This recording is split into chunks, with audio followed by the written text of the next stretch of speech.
कि अगला क्या है, provision for bad debt, for bad debt, ठीक है, bad and doubtful date, bad and doubtful debt, ठीक।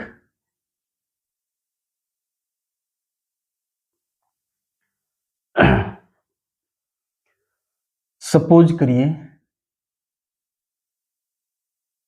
यहां पर डेटर दिया गया है 1,00,000 रुपए,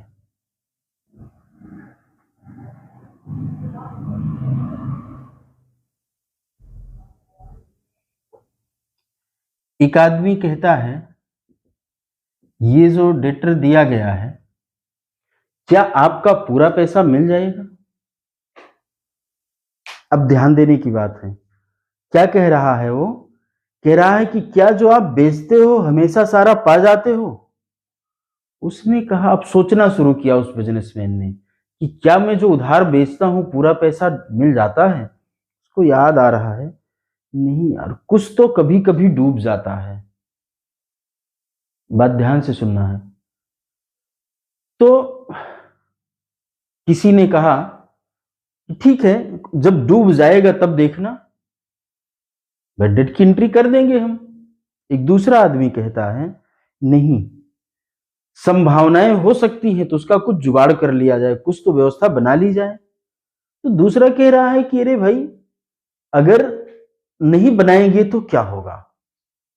तो एक आदमी जो पूछा था वो थोड़ा होशियार था, उसने कहा कि तुम बताओ अक्सर तुम्हारे साथ क्या होता है। तो कह रहा मतलब कुछ तो ऐसे हैं, फिर पीछे पास्ट अनुभवों के हिसाब से जाता है और कहता है कि मेरा अक्सर 5% पैसा डूब जाता है लगभग। ये कंफर्म अमाउंट नहीं होता है, क्या होता है, संभावना होती है। अक्सर भाई उधार बेचने पर तो इतना रिस्क है ही, उधार बेचते हुए आदमी इसीलिए कभी कभी दाम बढ़ा के भी देता है। तो मतलब कुछ संभावनाएं होती हैं तो उसका हम क्या करते हैं, प्रोविजन बनाते हैं, ठीक। प्रोविजन फॉर बैड डेट जो है वो 5% मान लीजिए। अगर अक्सर ऐसा होता, कभी 6 डूबा, कभी 4 डूबा, कभी 3 डूबा, कभी 5 डूबा, इस तरीके से कुछ संभावनाएं होती, वो आदमी को पता होता है कि कुछ इतना तो होता ही है, एकदम 100% रियलाइजेशन नहीं होता है। तो जो अकाउंटेंट था वो कहा कि नहीं, हम तो इसको नहीं करेंगे, आप नई बात क्यों लेकर के आए हो। तो जिस व्यक्ति ने सलाह दिया था उसने कहा तुम एक कॉन्सेप्ट पढ़े हो। अब बताओ यहां कौन सा कॉन्सेप्ट लग सकता है, कोई कॉन्सेप्ट। मैंने कहा था जब मैं फाइनल अकाउंट पढ़ाऊंगा, हाँ, प्रूडेंस प्रिंसिपल। क्या प्रूडेंस, प्रूडेंस क्या होता है, जो एंटिसिपेटेड लॉसेस हो सकते हैं वो रिकॉर्ड कर लिए जाते हैं, ठीक है, लेकिन एंटिसिपेटेड प्रॉफिट रिकॉर्ड नहीं किया जाता है। तो हम फिर अब हमने क्या कहा कि उस लॉस को हम रिकॉर्ड कर लेंगे, उससे क्या होगा कि मेरा प्रॉफिट कम होकर के आएगा, ठीक है। तो हम उस हिसाब से काम करेंगे। अगर अब कोई कह रहा अगर वो पैसा नहीं डूबा तो अरे तो अच्छी बात है, अगली बार हमारा प्रॉफिट बढ़ा रहेगा, उसमें कौन सी बात है। लेकिन अगर डूब गया तो हमने एंटीसिपेशन में कह रखा कि हाँ हाँ काम हो जाएगा, और नहीं हुआ तो हम समस्या में आ जाएंगे। लेकिन पैसा ज्यादा आ जाएगा तब तो नहीं समस्या में आ जाएंगे ना। तो ध्यान देना, तो यहाँ पर क्या होता है, हम प्रोविजन बनाते हैं, मतलब अपने प्रॉफिट को कम करते हैं। बात समझ में आ रही। तो प्रॉफिट क्यों कम करते हैं, क्योंकि ये आया कहां से था, सेल से। मैंने सेल किया था, जब मेरा डेटर बढ़ा था तो सेल भी बढ़ी हुई थी।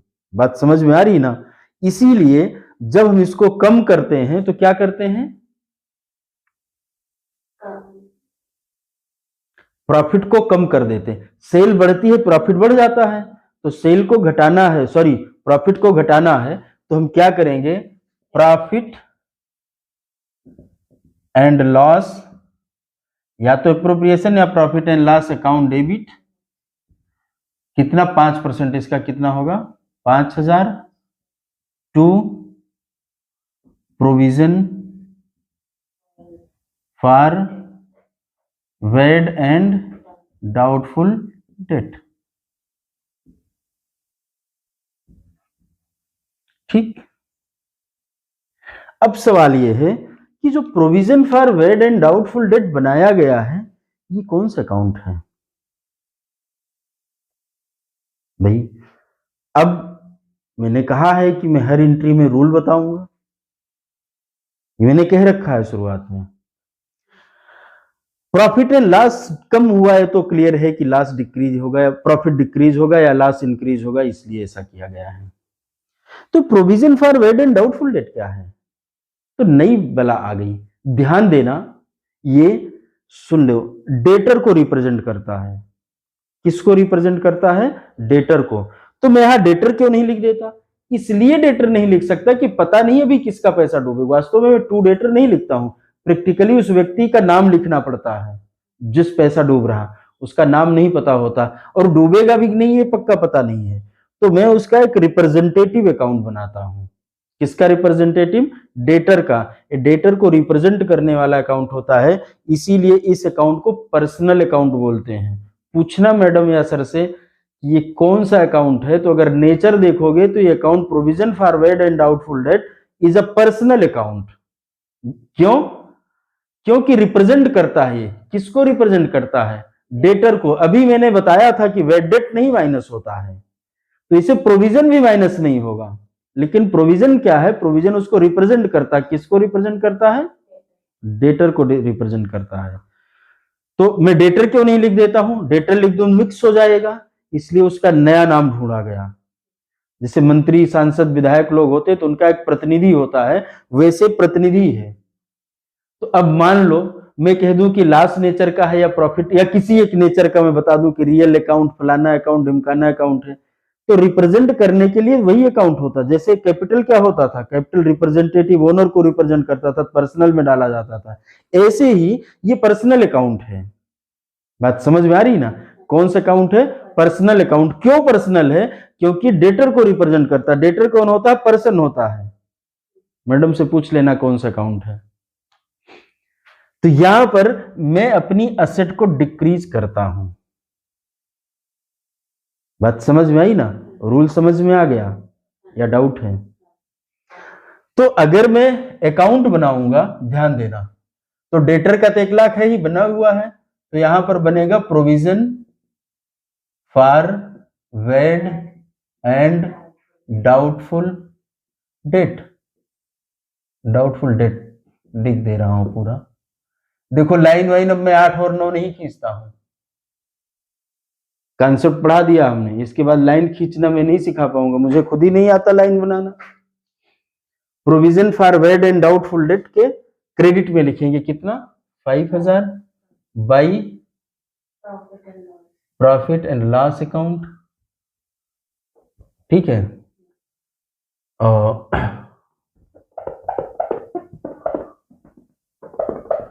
इसका डेटर है ही।